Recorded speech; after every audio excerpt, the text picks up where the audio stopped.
slide-nya dan beberapa bahan bacaannya nanti ya. Oke, spesimen integrity atau integritas spesimen. Yang dimaksud dengan integritas spesimen itu adalah satu persyaratan atau suatu kondisi di mana spesimen itu memenuhi persyaratan untuk digunakan sebagai sampel. Oke, ada dua istilah ya. Oke, gini ya, kalau Ibu menjelaskan, kalian nggak jelas boleh langsung potong tanya ya. Jadi nggak usah nunggu nanti Ibu sampai berhenti, nanti nggak berhenti Ibu. Jadi kalau ada yang nggak jelas, langsung tanya. Buka saja mic-nya, kemudian langsung tanya. Ada dua istilah, yaitu spesimen dan sampel. Nah, sebenarnya kalau disebut spesimen itu di dalam bahasa Inggris itu di dalam bahasa Indonesia udah sama ya, spesimen. Dalam bahasa Inggris tulisannya spesimen, tapi bacanya spesimen. Di dalam bahasa Indonesia tulisannya spesimen dan itu artinya sama. Dahulu banyak orang mengatakan di buku-buku itu banyak dikatakan sebagai bahan pemeriksaan.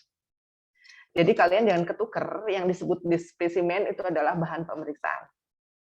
Nah, yang dimaksud spesimen adalah semua bahan yang berasal dari dalam tubuh manusia. Semua bahan yang berasal dari dalam tubuh manusia. Apa itu? Bisa urin, bisa feses, bisa darah, bisa swab, bisa jaringan, bisa pokoknya human body itu disebut spesimen. Ya, tentu dengan cara pengambilan yang standar ya. Jadi kalau misalkan darah ya harus flebotomi, harus diambil melalui vena atau arteri atau kapiler. Jadi kalau darah diambil dengan menggunakan golok, that is not specimen. Ya, jadi kalau yang disebut spesimen itu adalah itu. Tapi di toksikologi atau di daerah mediko-legal, itu forensik maksud Ibu ya, forensik itu ada bahan-bahan yang memang bisa diperiksa yang berasal bukan dari pengambilan yang seharusnya. Contoh misalkan ada kejahatan, kemudian ingin tahu ini darahnya siapa. Nah, itu bisa diambil dari bercak-bercak darah yang ada. Atau ada kasus pemerkosaan, spermanya ini tidak diambil dengan cara yang standar, tapi mungkin sperma yang tertinggal atau dapat diambil dari barang buktinya. Nah, itu juga dianggap spesimen ya.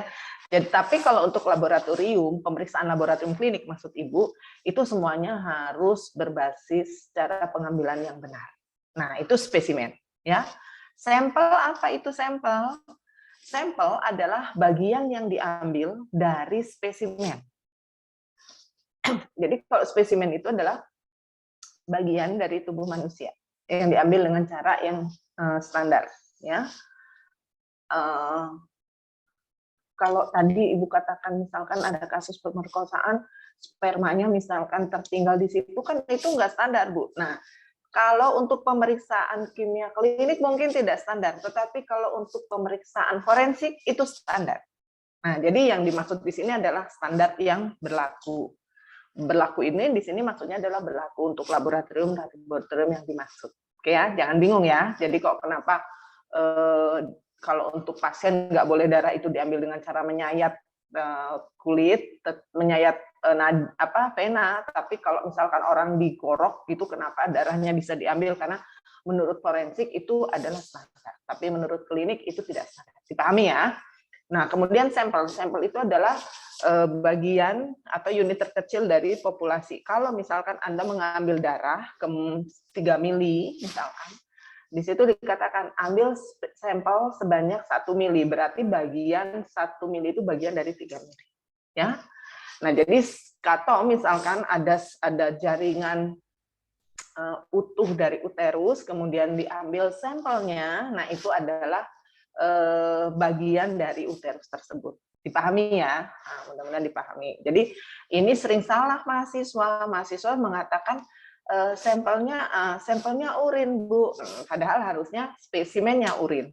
Tapi sampel yang diambil itu adalah misalkan 1 mili atau 2 mili. Jadi Ini harus dipakai terus karena di lapangan pekerjaan specimen that is specimen and sampel adalah bagian dari spesimen, gitu ya. Oke, paham ya? Ada yang mau bertanya? Kita waktunya panjang ya, jadi kalian bersabar. Bu, izin tanya, Bu. Iya, Mangga. Perkenalkan, Bu, nama saya Sinta Nursansiah. Ya, kalau untuk manusia itu sampel ya, Bu. Kalau misalnya untuk hewan itu apa ya, Bu? Kayaknya saya nggak bilang tadi untuk manusia sampel deh. Kalau untuk di seluruh badan itu adalah spesimen diambilnya.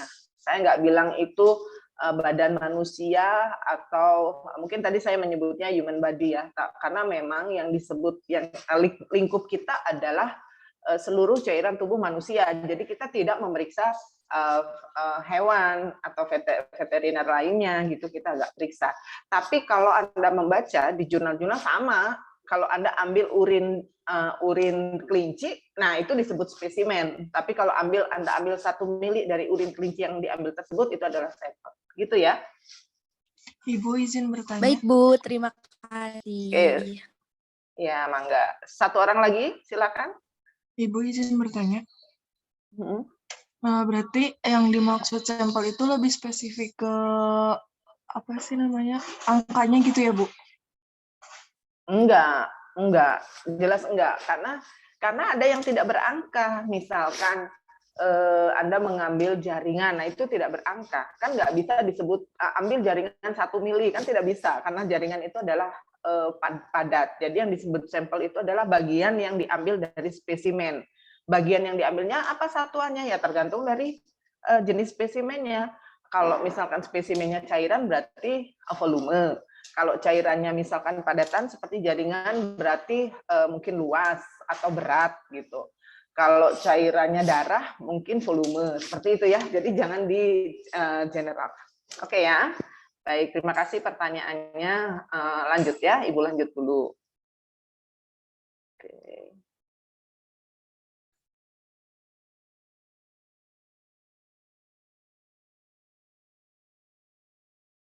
Nah, ini integritas spesimen itu ditujukan untuk kualitas yang baik dari pemeriksaan. Jadi integritas sampel atau integritas, nah ini dikatakan di sini sampel itu maksudnya setelah diambil dari spesimen tersebut, atau integritas sebenarnya ini yang lebih cocok integritas spesimen.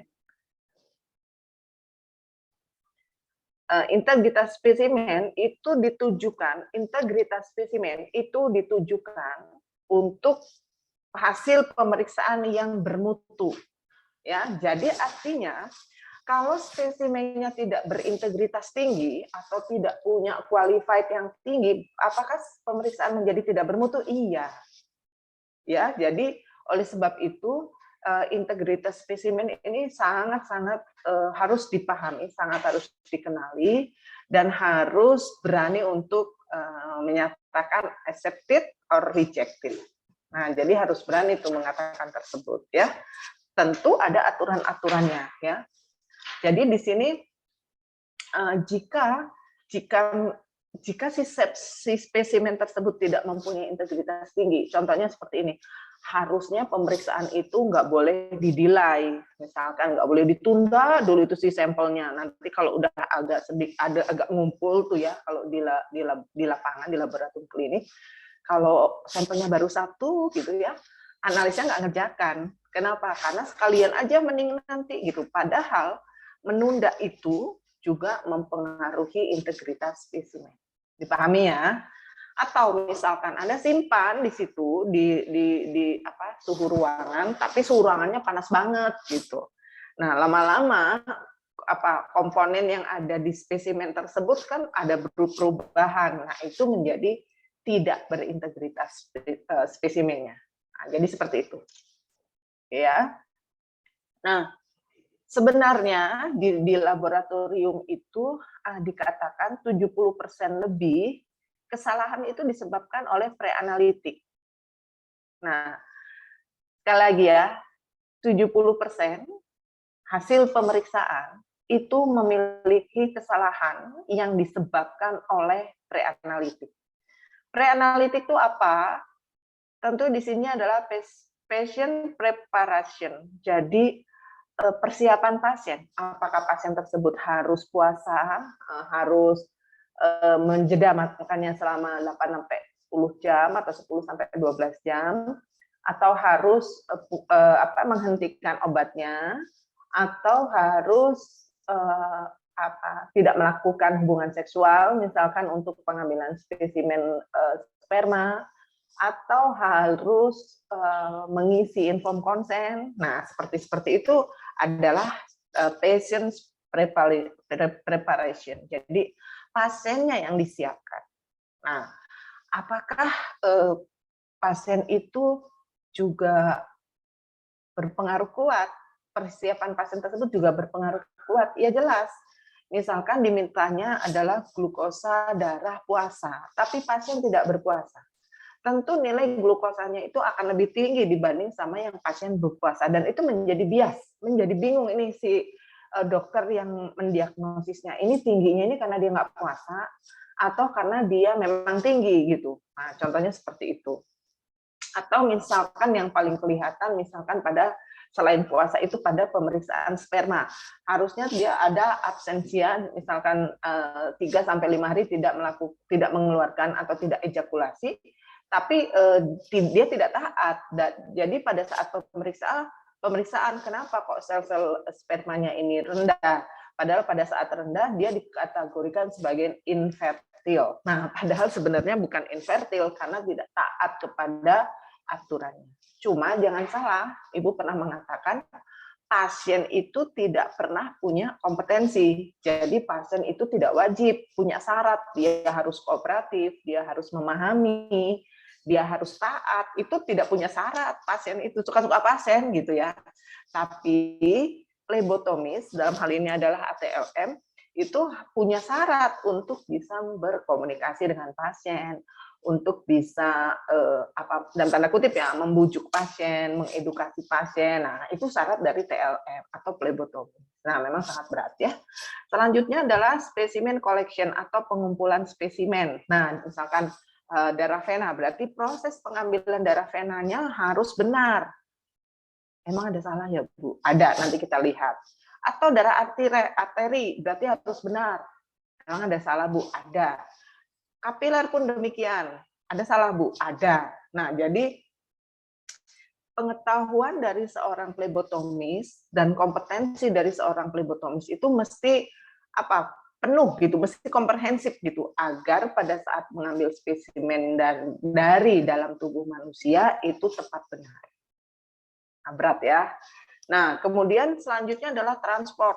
Nah, ini nanti Bu Betty, Pak Ganjar terus akan menjelaskan bahwa pasien itu harus disiapkan.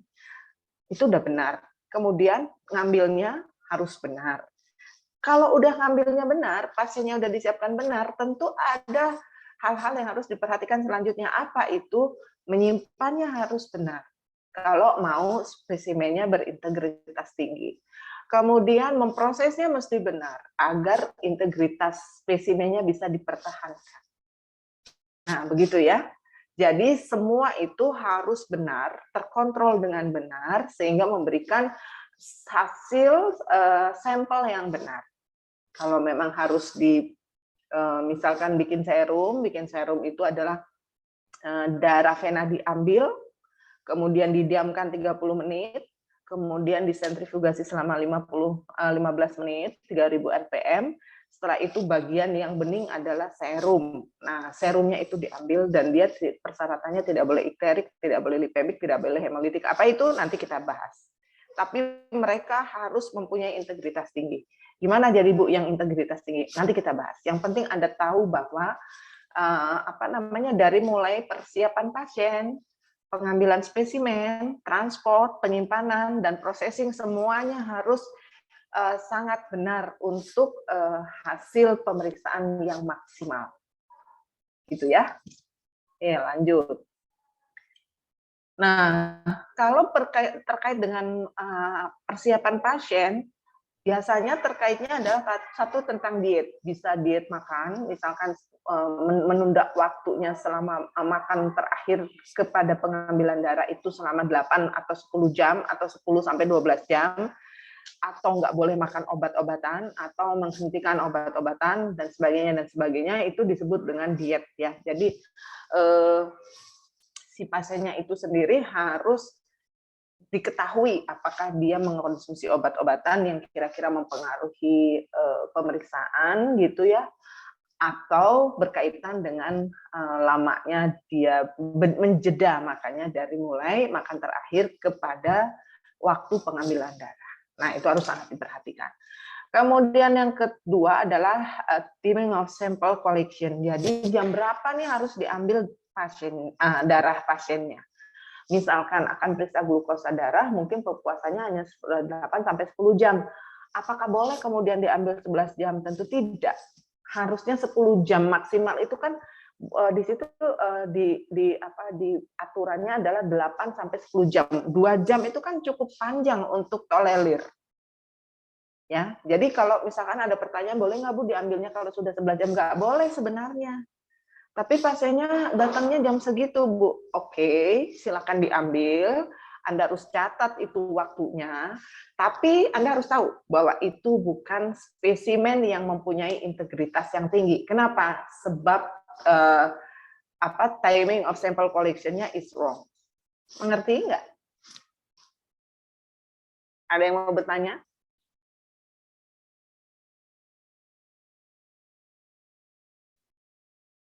Ya, oke, lanjut. Nah, kalau kepada Anda datang seorang pasien, kemudian pasien ini tentu harus membawa permintaan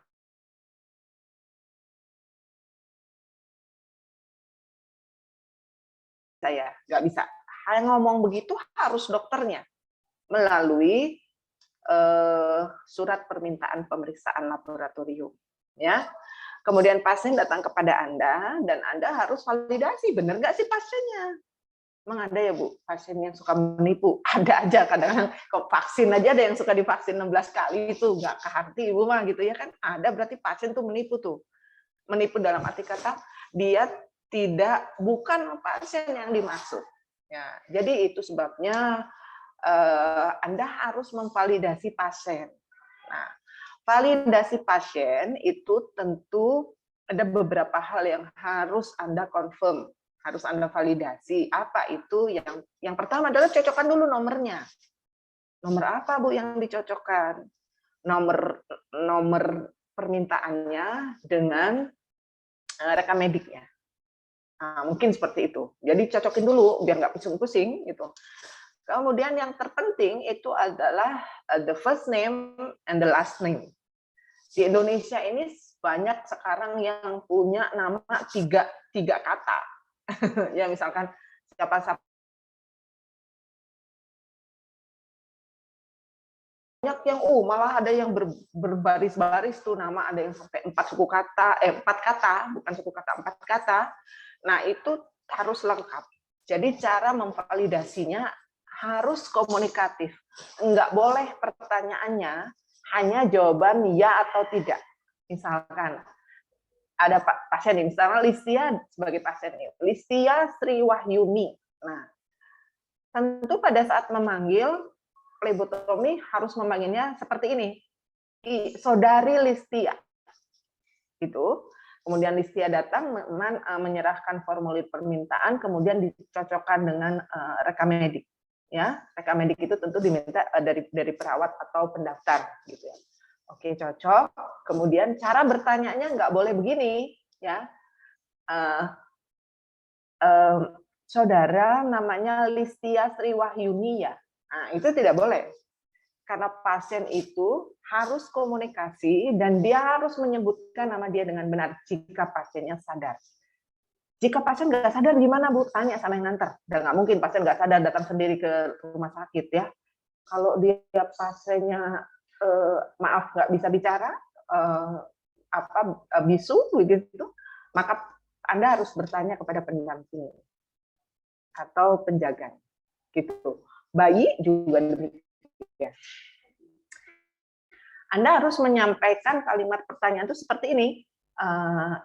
Saudari Listia, nama lengkapnya siapa? Paham ya?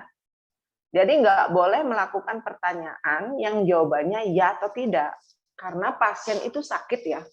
Pasien sakit kalau dia nggak mau mikir nih pertanyaan orang dan jawaban yang akan disampaikan. Karena dia sudah sangat pusing. Jadi itu merupakan faktor atau salah satu penyebab kesalahan pasien. Karena pasien udah nggak mau mikir gitu, dia udah sakit pusing gitu ya. Misalkan kalau pertanyaan nama Anda Listia Sriwahyuni, terus Listia karena pusing jawabnya iya aja.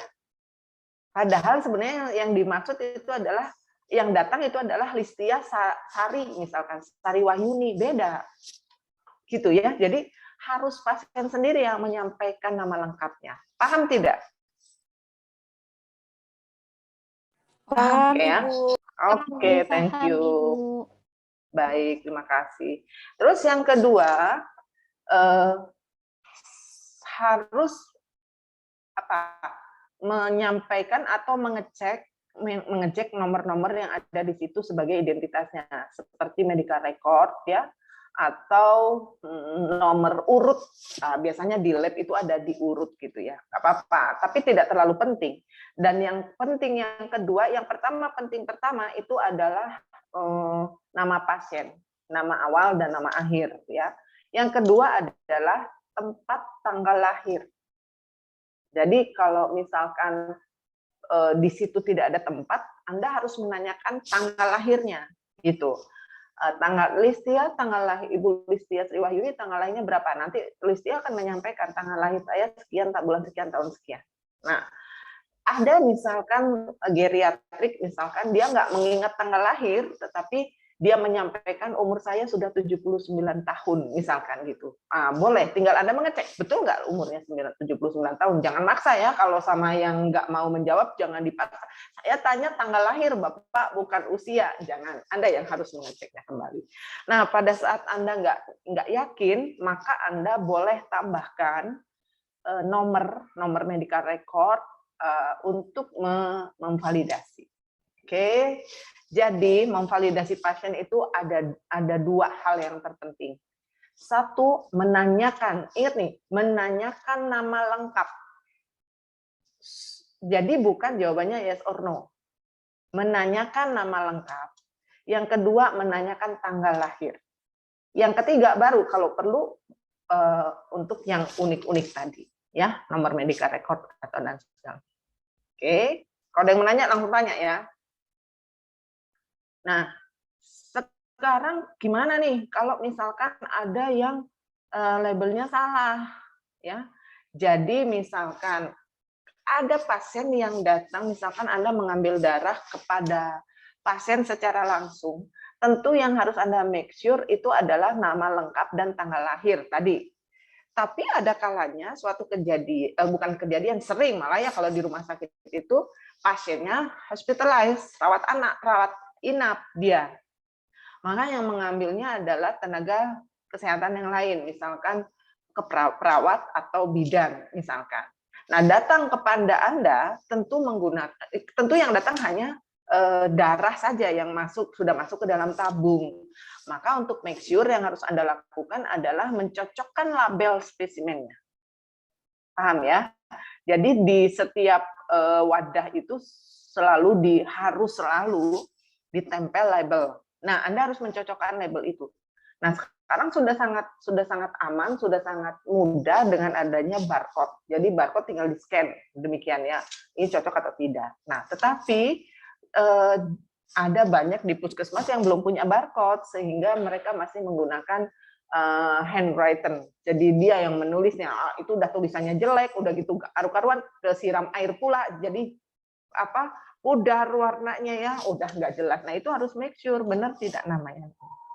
Ya, kalau misalkan ada namanya yang salah, bagaimana? You have to reject it. Jadi reject, jangan memaksa untuk diterima, karena itu berisiko tinggi sekali. Tadi kan 70% kesalahan itu adalah dari spesimen. Jadi dari pre-analitik itu dari spesimen ya. Nah, Kalau misalkan Anda ragu, misalkan nih datang kepada Anda, si sampelnya itu tidak ada namanya, ya reject. Jangan dikira-kira, oh tadi yang ini nggak bisa. Ya, atau misalkan oh itu tadi dari kamar nomor sekian. Kalau memang Anda mau confirm mungkin masih bisa lah, masih dipersilahkan. Tapi kalau misalkan Anda apa ini teh?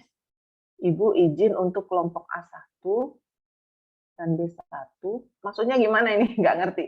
Oh, jadwalnya udah habis ini teh? Iya Bu, kalau untuk A1 dan B1 praktek, kalau A2 sama B2 enggak Bu. Jadwalnya flebo. Aduh, jadi gimana ya? Tapi ini direcord kan? Iya Bu, di-record.